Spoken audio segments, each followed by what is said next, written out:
Hey guys, welcome back to another video, and today, once again, we are talking about Jack Harlow and his latest release. Come Home, the Kids Miss You. This album has been on a lot of people's minds recently and seems to have divided a lot of people in terms of lyrical content and just overall theme. As you can tell by the title, the album is pretty much about women, and I guess it is for women. It doesn't really give you any more insight into what it could be about, nor does the album cover. It's rather simplistic and almost aloof or disconnected. This album has been trending for the past week for good and bad reasons. Nonetheless, I think it would be fair to give a few highlights as well as a few lowlights of this album, because despite hearsay, there are a few highlights which deserve recognition. The highlights of this album are the beat selection and the choice of samples used.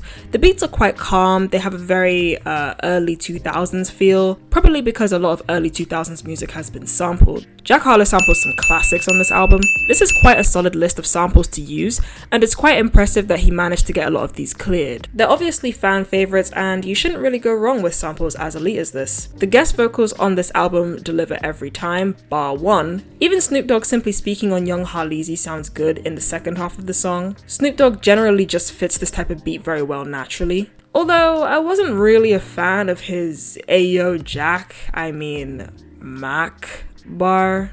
That one could have done with a little bit of tweaking. I'd Do Anything to Make You Smile is probably one of the better songs on the album, simply because of the chorus and the beginning beat.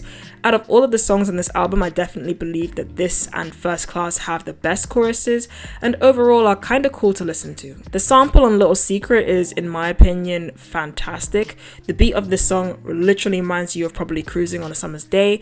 I definitely think that it is one of the best beats on the entire album. Like a Blade of Grass is actually one of my favorite songs on the album. I think it's one of the few songs where the lyrics match the beat.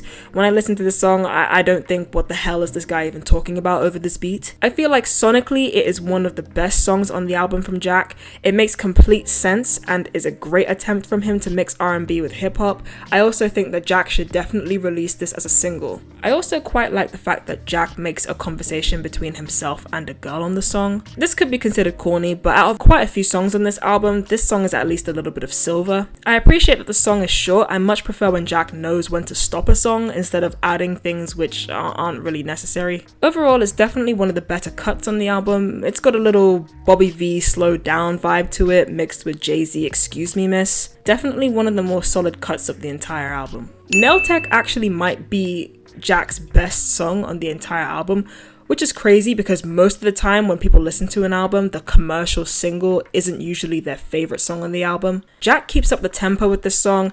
He sounds extremely focused, as if he's taken an upper before he wrote it. He doesn't let up at all. He shines very bright here, and it's almost as if he's trying to get back at people who doubt his ability. I really enjoy this song. State Fair at first didn't leave much of an impression on me, but upon re-listening to the song, this is another track that I genuinely believe Jack was on uppers before he made this. He blends talking about the life that he lives now with the life that he used to live very well, almost seamlessly, and very much like Nail Tech, he stands out here. The lyrics are serious, the song is serious. It's probably his most serious song out of the entire album. And to be honest, I think people would have respected this album a lot more if he rapped more like this. All in all, in terms of the highlights, Jack proves that he is very capable of delivering very good music when he is serious, and he clearly has an ear for good beats and sample mixing.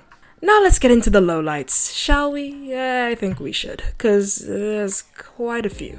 The lowlights of this album are that despite the fact that there are highlights, these are easily offset by the way that Jack cheapens his samples and his beats with some very sleazy and corny rhymes. Are you ready? Because we're gonna list some of these here. There's a lot. So much bread in my account, that shit is yeasty, boy. You know that bread keep coming, golden corral, bitch. Pineapple juice, I give her sweet semen. You know I like to dictate things, Kim Jong, but do it jiggle though. That is the real question. You can find my name besides smooth in the thesaurus. You know my city like the new Korea, bussin'. I ain't no connoisseur, but I like this kind of store.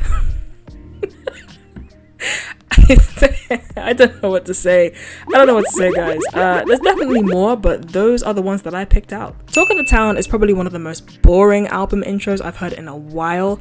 This isn't law, but in my opinion, an intro is meant to set the tone for the rest of the album. It's the shit that you hear first, so you don't really want to be bored listening to an intro. Even if it doesn't set the tone for the rest of the album, it should leave your audience intrigued. It should make your audience want to hear more. Because I have a short attention span, I swear when I started listening to this song, I almost went back to playing my own personal playlist. I almost said fuck it with this entire Jack Harlow album. Luckily, I'm a lover of music, so I gave him the benefit of the doubt. It's just uninspiring, really. Even when I was listening to the album, I found myself starting the album at track 2 instead of track 1 numerous times. I'm also not a fan of artists sampling songs and not being too sure what to do with the sample, besides letting the sample answer whatever question it is that they're rapping or letting it finish their lyric. For example, on Young Harleezy, Jack does this with the Destiny's Child sample, and also on First Class with the Fergie sample. It's kinda one-trick pony-ish, and it's really not that inventive. I also didn't enjoy the fact that 6 songs into the album, you've already heard 9 different beats. We're not even halfway through, and so far the only consistent thing about the album is the use of sampling and beat changes. I think Young Harleezy is the only song with a beat change that doesn't deteriorate in terms of quality of production. However, the same can't be said for I'd Do Anything to Make You Smile or Side Piece.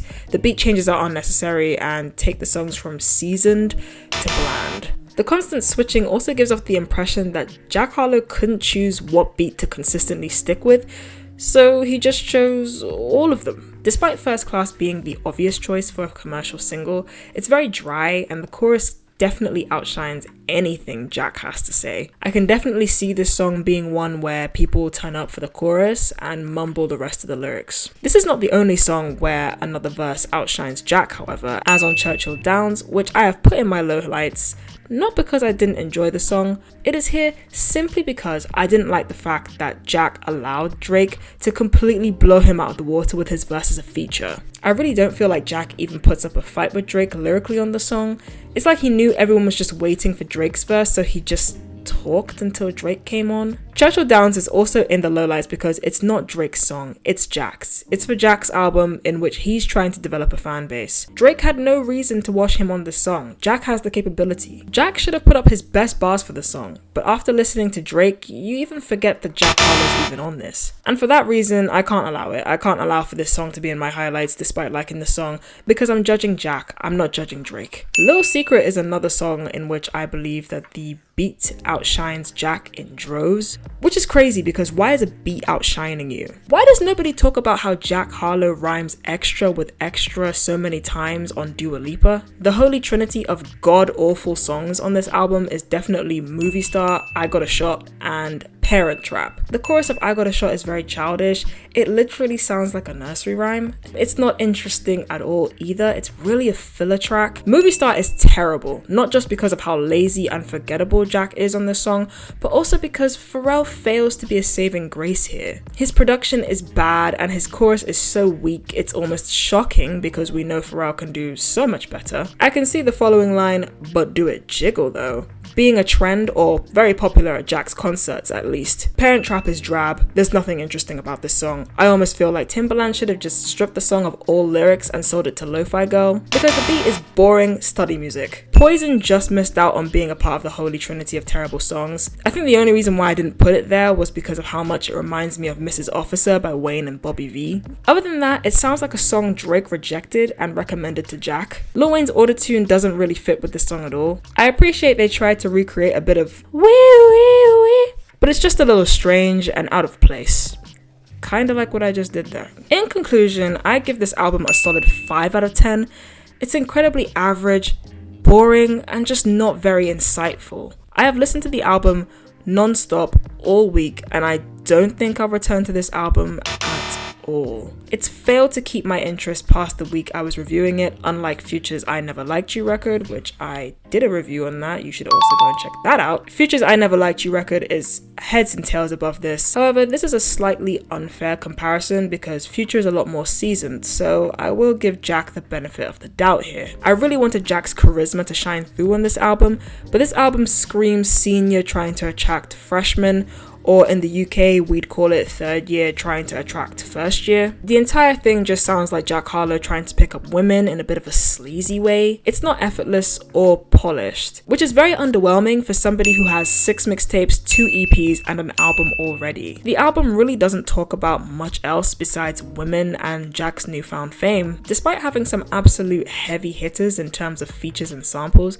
Jack fails to elevate any of the samples, and the people featured on his album, whilst some are good, all in all, they fail to improve the quality of the album as a whole. However, I do feel like this album will go to number 1 because I think a certain demographic will like it. Also, all the negativity and hype surrounding this album is keeping it at the forefront, so I don't think Jack should have any problems with reaching number 1 on Billboard. Well, I'll be very surprised if he doesn't reach number 1 anyway. Nonetheless, considering Jack said on his song Movie Star, "I keep giving y'all classics," we're just gonna have to see if the public considers this to be a classic in 5 years' time. But yeah, guys, that was my review. Let me know what you guys thought of the album. Let me know if you disagreed with any of my thoughts, and I will see you guys in the next one.